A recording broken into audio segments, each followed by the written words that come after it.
خوش اومدی به این ویدیو. من محمد رضا مطلوبی‌ام و توی این ویدیو میخوام در مورد این باهات صحبت بکنم که چطور میتونی درس بافت شناسی رو بهتر مطالعه بکنی و یه سری نکات خیلی مهم بهت میخوام بگم که موقع درس خوندن و بافت شناسی خوندن بهت کمک میکنه که هم یادگیری بهتری داشته باشی و هم مطالب رو بهتر توی ذهنت نگه داری و بتونی توی امتحاناتی که میدی نتایج خیلی خوبی رو داشته باشی. قبل از هر چیز یادت نره که ویدیو رو لایک کنی، کانال منو سابسکرایب بکنی و اگه دوست داری که از این دست محتواها بیشتر ساخته بشه حتما یه کامنت ترجیحاً انگلیسی توی قسمت کامنت ها برای من بنویس. خب همونطور که میدونی درس بافت شناسی درسی هستش که مطالبش خیلی فراره و نیاز داره که این مطالب رو با استفاده از یک سری روش ها بتونی توی ذهنت نگه داری که ماندگاریشون توی ذهنت بیشتر بشه. از طرفی خب درسی هستش که یاد گرفتنش هم چالش هایی داره و باید بتونی که عمق یادگیریت رو بیشتر بکنی و بتونی مفهومی ترین درس رو یاد بگیری. یه چند تا نکته من توی این ویدیو میخوام بهت بگم بر اساس تجربیات خودم و اون چیزایی که خودم موقع درس خوندن خودم ازشون استفاده میکردم و خیلی به من کمک میکردن که این درس رو بهتر یاد بگیرم. این نکاتی که بهت میگم قطعا برای تو هم مفیده و خیلی میتونه بهت کمک بکنه. اولین مورد اینه که موقعی که داری درس میخونی، موقعی که داری بافت شناسی و مطالب مربوط به این درس رو میخونی، حتما موقع درس خوندن خودت بیا و شکل‌های شماتیک بکش و اون مشخصات بافتی مختلف و اون ویژگی هایی که هر کدوم از بافت ها یا مطالبی که داری میخونی دارن و در قالب شکل‌های شماتیک برای خودت بکش. این کار دو تا فایده برات داره. اولا اینکه مطالبی که یاد میگیری به این سبک و وقتی خودت میای شکل شماتیک میکشی ازشون، این باعث میشه که عمق مطلب و مفهومی بودن مطالبی که یاد میگیری بیشتر بشه و خیلی یادگیری با کیفیت تری داشته باشی. فایده دومش برات اینه که زمانی که به این حد میرسی که میتونی شکل شماتیک بکشی از چیزایی که میخونی، ماندگاری مطالب هم توی ذهنت بیشتر میشه و خیلی اون در واقع مطالب میتونن توی بازه‌های زمانی بیشتری توی ذهنت بمونه. من اینجا دو تا مثال برات آوردم از مطالبی که خودم موقع در واقع درس خوندن خودم ازشون استفاده میکردم موقعی که در واقع دانشجو بودم و اینجا میتونی ببینی که من خودم هم از این تکنیک استفاده میکردم، از شکل‌های شماتیک استفاده میکردم و خیلی بهم کمک میکرد که هم بهتر یاد بگیرم و هم مطالب بیشتر و در مدت زمان طولانی تری توی ذهنم بمونه. حتما به توصیه میکنم که تو هم از این روش استفاده بکن و موقع درس خوندن خودت شکل شماتیک بکش. لازم هم نیست که نقاشیت خیلی خوب باشه، فقط کافیه که اون چیزایی که میخونی رو روی برگه کاغذ بیاری و همین کشیدنت و رسم کردن شکلت خیلی میتونه بهت کمک بکنه. دومین موردی که خیلی میتونه بهت کمک بکنه توی مطالعه کردن درس بافت شناسی اینه که بیای خلاصه نویسی انجام بدی. ببین درس بافت شناسی درسیه که حجم مطالب خیلی زیادی داره.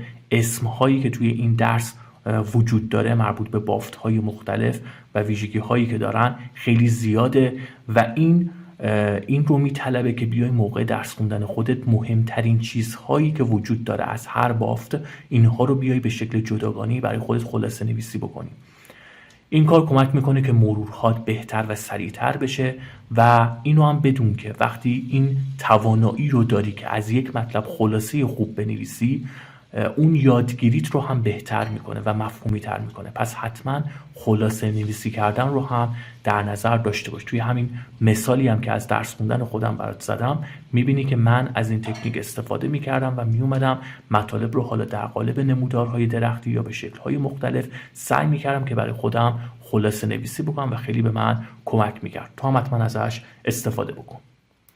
سومین چیزی که توی مطالعه درس بافت شناسی خیلی میتونه بهت کمک بکنه اینه که در کنار مطالبی که سر کلاس ها یاد میگیری و خودت میای میخونی، سعی کن که بری توی آزمایشگاه و لام های بافتی رو ببینی. هر چقدر بیشتر لام ببینی چشمهات اصطلاحاً تربیت شده تر میشن. یه اصطلاحی وجود داره تحت عنوان trained eye. trained eye یعنی حالتی که چشمای تو تربیت شده و میتونه با دیدن یک لام سریع تشخیص بده که این مربوط به چه بافتی هست، چه ویژگی هایی داره و این فقط و فقط با تمرین کردن به دست میاد. فقط با حالتی به دست میاد که لام‌های زیادی دیده باشی و زیاد مطالب رو برای خودت مرور کرده باشی، روی لام‌ها تجزیه و تحلیل کرده باشی که بتونی به این درجه از مهارت رسیده باشی. پس حتما از لام‌های بافتی هم استفاده بکن. و در نهایت نکته دیگه‌ای که خیلی میتونه بهت کمک بکنه توی یادگیری درس بافت شناسی اینه که مرور بکنی. هر چقدر مرورهات بهتر باشه، در فواصل زمانی منطقی تری باشه، یادگیری تو بهتر میشه، هم نقاط ضعف توی این مرورها مشخص میشه، چه مطالبی رو راحت تر به ذهن میاری، چه مطالبی رو فراموش کردی و میتونی اینطوری دستت بیاد که چه مطالبی رو لازمه که بیشتر روش وقت بذاری و چه مطالبی رو مسلط هستی. پس حتما در فواصل زمانی معین مطالب رو برای خودت مرور بکن و سعی بکن از روش مرور فعال استفاده بکنی. یعنی به جای اینکه بیای کتاب رو باز بکنی و دوباره همون مطالب رو از رو بخونی، سعی کن که خودت مطالب رو توی مرورهات به شکل فعال از ذهنت بیرون بکشی و سعی کنی به خاطر بیاری. این اکتیو ریکال یا همون مرور فعال خیلی فایده بیشتری برات داره و بهت گفتم نقاط ضعفت رو هم بیشتر مشخص میکنه و بیشتر متوجه میشی که لازمه که روی چه مطالبی بیشتر وقت بذاری و چه مطالبی رو نقاط قوتت هستن و روشون مسلط هستی. پس حتما مرور کردن رو در نظر داشته باش. یه کار دیگه هم که خیلی مهمه اینه که از خودت امتحان بگیری. این امتحان که گرفتنه میتونه اینطوری باشه که وقتی یک مطلبی رو میخونی، یک فصلی رو میخوای مرور بکنی، اول از خودت امتحان بگیر. چند تا سوال از خودت بپرس، نمونه سوالهای سالهای قبل رو ببین و ببین که میتونی خودت به این سوالها جواب بدی یا نه.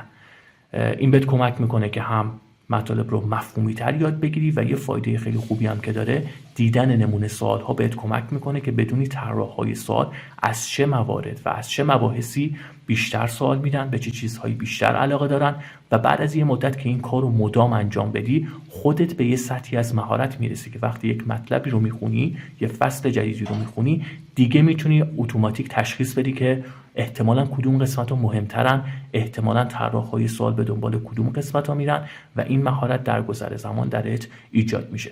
پس حتما از خودت امتحان بگیر. یه ایده خیلی خوبم اینه که اگه نمونه سوالی وجود داره این نمونه سوال ها رو نگاه بکنی و از خودت امتحان بگیری. خب توی این ویدیو سعی کردم که یه چند تا نکته خیلی خوب رو بهت بگم که قطعاً بهت کمک میکنه که تو هم این درس رو یاد بگیری. اینو در نظر داشته باش که درس بافت شناسی درسیه که نیاز به این داره که براش وقت بذاری. اگر که توی مطالعه کردن به یک جایی رسیدی که احساس کردی بعد از خوندن مطالب خیلی سریع یادت میره، اینو بدون که این برای همه وجود داره، چون ماهیت این درس فرار بودنشه و تو باید سعی بکنی که با استفاده از این چیزایی که بهت گفتم و یه سری تجربه هایی که خودت به دست میاری موقع درس خوندن، این فرار بودن رو کمترش بکنی و به جایی برسونی که هم مفهومی تر مطالب توی ذهنت بشینه و همین که بتونی یادگیریت رو بهتر بکنی. تو هم اگه تجربه خاصی داری، اگه روش خاصی داری، حتما توی قسمت کامنت ها برام بنویس. فراموش نکن که کانال منو سابسکرایب بکنی که به ویدیوهای بیشتری دسترسی داشته باشی. اون علامت زنگوله رو بزن که به محض آپلود ویدیو جدید برات نوتیفیکیشن بیاد. کامنت بذار و لایک کردن ویدیو هم یادت نره. امیدوارم نکاتی که توی این ویدیو بهت گفتم مورد استفادت قرار بگیره. مرسی که تا این ویدیو با من همراه بودی. امیدوارم که شاد و سلامت باشی و تا ویدیوی بعدی خدا نگهدار.